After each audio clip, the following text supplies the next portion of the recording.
শেখ সাদি রহিমাহুল্লাহ, ইরানের বিখ্যাত কবি, বালাগাল উলা বিকামালিহি কাশাফাদ দুজা বিজামালিহি, এই কবিতা লিখে বিখ্যাত হয়েছিলেন। তো ওনার একটা সময় আর্থিক দৈন্যতা যাচ্ছিল, টাকা পয়সা ছিল না, ফলে পায়ে দেওয়ার মতো জুতা ছিল না। কি ছিল না? জুতা ছিল না। তো খুব আফসোস করে একদিন মনে মনে আল্লাহরে বলে, আল্লাহ, আমি এত বড় কবি, আমার পায়ে দেওয়ার মতো জুতা নাই। আহা! আফসোস করে ঘর থেকে বের হয়েছে। বের হয়ে দেখে এক ভিক্ষুক ভিক্ষা করে। ওই ভিক্ষুকের দুইটা পাই নাই, ভিক্ষুকের দুইটা, আর কবি সাহেবের কি নাই? জুতা নাই। কবি সাহেব যখন এই দৃশ্য দেখছে, হায় রে, আমার তো পা আছে, এর তো পাই নাই, সেজদায় পড়ে গেল। আর আল্লাহরে বলে, আল্লাহ, শুকর আলহামদুলিল্লাহ, বেশ ভালো আছি, আর কিছু লাগবে না। এজন্য শান্তি হচ্ছে শুকর আলহামদুলিল্লাহর ভিতরে। শান্তি কিসের ভিতরে? শুকর আলহামদুলিল্লাহর ভিতরে। এজন্য আওয়াজ করে পড়েন আলহামদুলিল্লাহ। আপনার চাহিদার কোনোদিন শেষ হবে না। দেখবেন যার পা নাই, সে পা দেখে আফসোস করে, ইস, লোকটা হেঁটে যায়, কি সুন্দর যায়, আমি তো হাঁটতে পারি না, যদি হাঁটতে পারতাম, যদি দুইটা পা থাকতো। যার পা আছে, সে সাইকেলওয়ালাদেরকে দেখে আফসোস করে, ইস, আমার যদি একটা সাইকেল থাকতো তাহলে তার হাঁটা লাগতো না, সাইকেল দিয়ে বাজারে যেতাম। যার সাইকেল আছে, সে আবার হুন্ডাওয়ালাদেরকে দেখে আফসোস করে, ইস, একটা হুন্ডা যদি থাকতো তাহলে তো ভোঁ ভোঁ করা যাইতো না। হুন্ডাওয়ালারও আফসোস আছে প্রাইভেট কারওয়ালাদের দেখে, তারা আফসোস করে, ইস, আমার যদি একটা কার থাকতো তাহলে তো কার চালাইতে পারতাম। যাদের প্রাইভেট কার, এদেরও আফসোস আছে, ইস, আমার যদি একটা হেলিকপ্টার যদি থাকতো তাহলে তো উড়াল মারতে পারতাম, ঠিক না? হেলিকপ্টারওয়ালাদেরও আফসোস আছে, আমার যদি একটা জেট প্লেন থাকতো, jet plane, private jet plane. সুখ শান্তি যদি চান, অলওয়েজ পড়বেন আলহামদুলিল্লাহ। কে পড়বেন? টাকা যার বেশি, টেনশন তার বেশি। সাধারণত টাকা যার বেশি, রোগ তার বেশি। টাকা যার বেশি, শান্তি তার কম। আপনি খোঁজ নিয়ে দেখেন, 1000 কোটি টাকার মালিক, ঘরে শান্তি নাই। স্ত্রীর সাথে মনোমালিন্য, স্ত্রী যায় একদিকে, উনি যায় আরেকদিকে। পোলায় কই যায়, পোলায় নিজেও জানে না। মেয়ের অবস্থা খারাপ, আরেক ছেলের সাথে হাঁটে। তো এই হচ্ছে এদের লাইফস্টাইল। সবাই না, আল্লাহওয়ালা যারা, তারা ভিন্ন। রাতে এদের ঘুম হয় না, অনেকগুলো ঘুমের ট্যাবলেট খেয়ে ঘুমাতে হয়, ঘুম আসে না।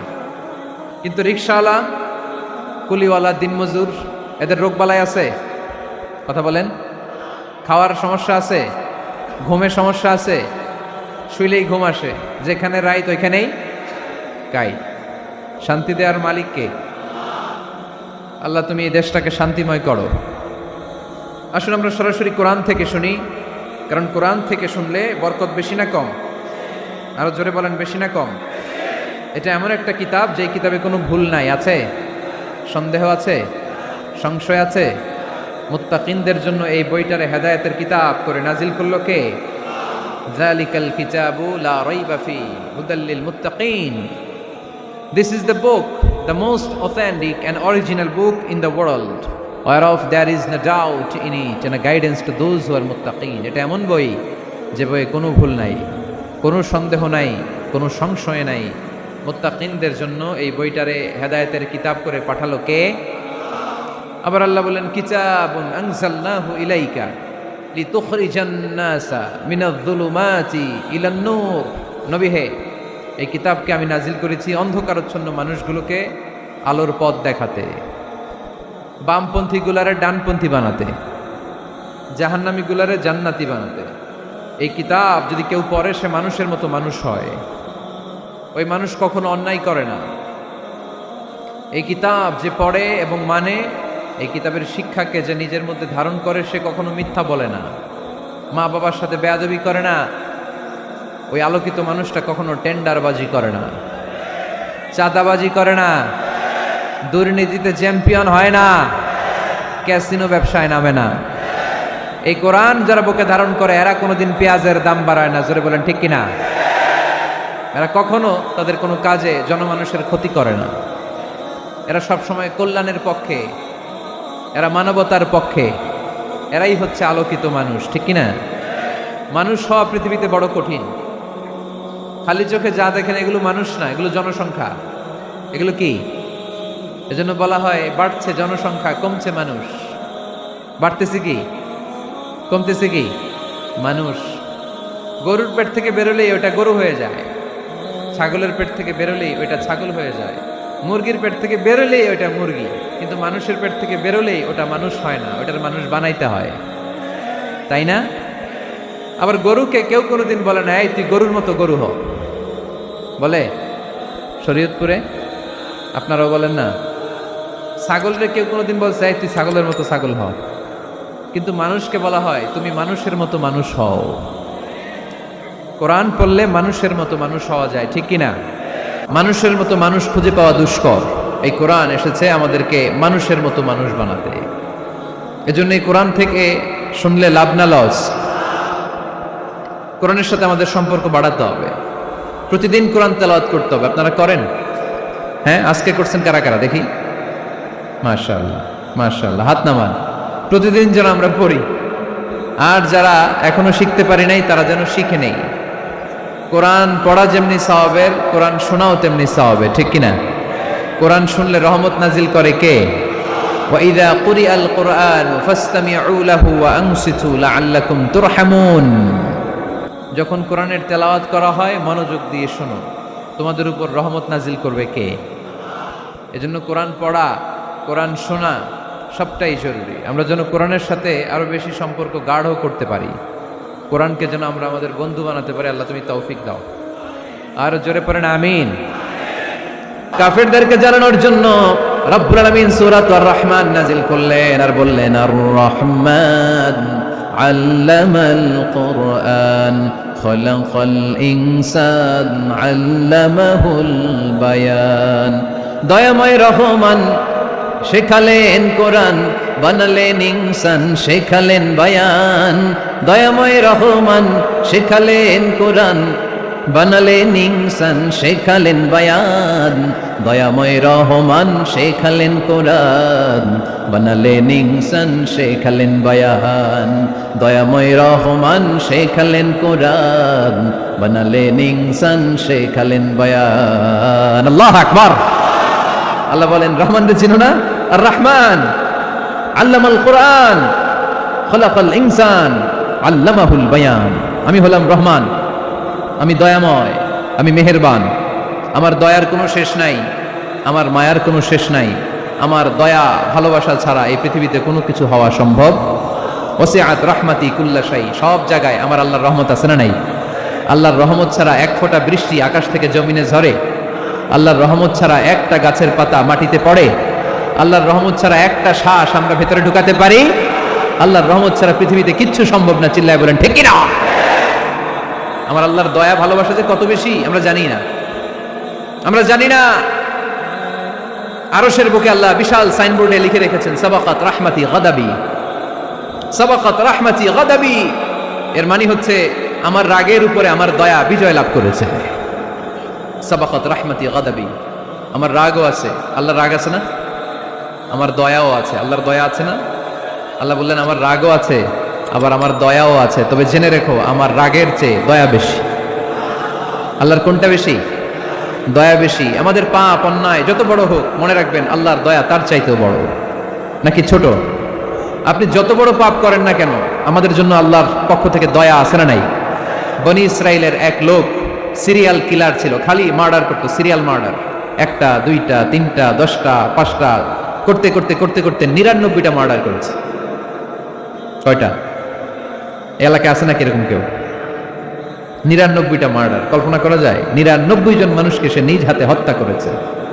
99 মার্ডার করার পরে তার মনে ভয় আসলো, হায়রে না জানি আল্লাহ আমার সাথে কেমন আচরণ করে আখিরাতে। আমার তাওবা আছে কিনা কপালে জানি না, আমার তো ক্ষমা নাই, কি করব আমি? তো সে লোকজনদেরকে জিজ্ঞেস করলো আমার ক্ষমা আছে কিনা, এটা কে বলতে পারবে? আমাকে আল্লাহ মাফ করবে কিনা? তারা সবাই বললো এই এলাকায় এক আল্লাহর ওলি আছে, তার কাছে যাও। সে আল্লাহর ওলির কাছে যেয়ে বলে, ও আল্লাহর ওলি, আমি 99টা হত্যা করেছি, 99টা মার্ডার, আমার কপালে ক্ষমা আছে কিনা তুমি একটু বলো। আল্লাহর ওলি কই, কি বললা? 99টা মার্ডার? হায় হায় সর্বনাশ, তোর কোনো ক্ষমা নাই। এবার যে মার্ডার করছে ও কয় আমার যেহেতু ক্ষমা নাই, তোরে বাঁচায় রেখে লাভ কি, তোরেও দিলাম শেষ করে। এবার সেঞ্চুরি করে ফেলাইছে। কথা বুঝতেছেন? আমার যেহেতু ক্ষমা নাই তো তোরে বাঁচায় রেখে কি লাভ, তোরেও শেষ করে দিলাম। এবার সেঞ্চুরি। সেঞ্চুরি করার পরেও ভয় আসে না নাই অন্তরে? অন্তরে তো আল্লাহর ভয়। কই যাবে? খুঁজতে লাগলো কে সমাধান দিতে পারবে। একজন বললো ওই এলাকায় একজন বড় আলেম আছে, ওই আলেমের কাছে যা। সে আলেমের কাছে যেয়ে বলে, আলেম আমি 99টা হত্যা করেছি, এখন আমার বড্ড ভয় হয়, আল্লাহ আমারে মাফ করবে কিনা, তুমি একটু আমারে বলো। আলেম বলে তোমার গুনাহ যত বড়ই হোক আমার আল্লাহর দয়া তার চাইতেও বড়। তুমি কি পাপ করেছো, কি অন্যায় করেছো তুমি? তুমি জানো না আমার রব কত মেহেরবান, তিনি কত দয়ালু, তিনি ভালোবাসার আধার, তিনি করুণার আধার। তোমার পাপ অন্যায় যদি হয় খালের পানির সমান, বিলের পানির সমান, আমার আল্লাহর দয়া সাগরের পানির সমান। তোমার পাপ আর অন্যায় যদি হয় পাহাড়ের সমান, আমার আল্লাহর ভালোবাসা আর দয়া হচ্ছে আকাশের সমান। তুমি যদি তওবার মতো তওবা করতে পারো, ক্ষমার মতো ক্ষমা চাইতে পারো, চোখের পানি ছেড়ে, চোখের পানির বড় দাম, চোখের পানির মধ্যে বিশাল কারিশমা, এটা আল্লাহ খুব পছন্দ করে। 2 ফোঁটা পানি আল্লাহ পছন্দ করে। 1 জেহাদের ময়দানে শহীদের গা বেয়ে ঝরে পড়া রক্তের ফোঁটা, 2 হচ্ছে অনুতপ্ত বান্দার চোখের পানির ফোঁটা। বান্দা যখন অনুতপ্ত হয়ে চোখের পানি ছেড়ে কাঁদে, তার চোখের পানি চোখ বেয়ে, নাকের ডগা বেয়ে মাটিতে পড়ার আগেই ওই অনুতপ্ত বান্দার সব গুনাহ আল্লাহ মাফ করে দেয়। সে জিজ্ঞেস করলো আমার ক্ষমা আছে কিনা? আলেম বলে আছে, ক্ষমা আছে।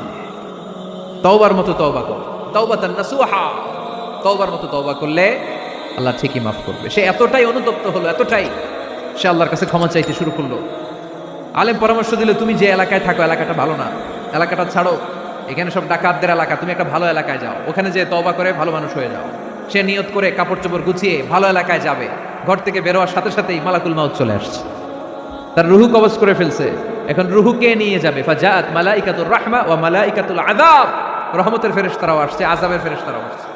রহমতের ফেরেশতারা বলে না না, সে তওবার নিয়ত করেছে, যদিও তওবা করতে পারে নাই, যদিও ভালো এলাকায় যেতে পারে নাই, তওবার নিয়ত করেছে, অনুতপ্ত হয়েছে, ক্ষমা চাওয়ার চিন্তা করেছে, আমরা তার রুহ নিয়ে ইল্লিনে রেখে দেব। আযাবের ফেরেশতারা বলে না না, 99টা হত্যা করার পরে আরো একটা হত্যা করে সেঞ্চুরি করেছে, এখনো তো ভালোভাবে তওবা করতে পারে নাই, তার রুহটা নিয়ে আমরা সিজ্জিনের ভেতরে ঢুকায় দেব। 2 দল ফেরেশতার মারামারি, এ বলে আমরা নিব, এ বলে আমরা নিব, ঝগড়া আছে না নাই? আল্লাহ বললেন রাখো রাখো, ঝগড়ার দরকার নাই, এক কাজ করো, যেখানে মারা গিয়েছে ওইখান থেকে ফিতা দিয়ে মাপতে শুরু করো। ভালো এলাকাটা যদি কাছে হয় জান্নাতের ফেরেশতারা নেবে, খারাপ এলাকা যদি কাছে হয় জাহান্নামের ফেরেশতারা নেবে। খারাপ এলাকা তো একেবারেই কাছে, ঘর থেকে বেরোয়ার সাথে সাথে মৃত্যু হয়েছে, আর ভালো এলাকা তো অনেক দূর। আল্লাহ জামিনটারে আদেশ দিলেন, জামিন এই অনুতপ্ত বান্দার জন্য তুই ভালো এলাকাটা কাছে চলে আয়, ভালো এলাকাটার জামিনটা তুই সংকুচিত হয়ে যা, যদিও ঘর থেকে বের হয়েছে একেবারে কাছে, খারাপ এলাকাটা হাজার হাজার মাইল দূরে চলে যা।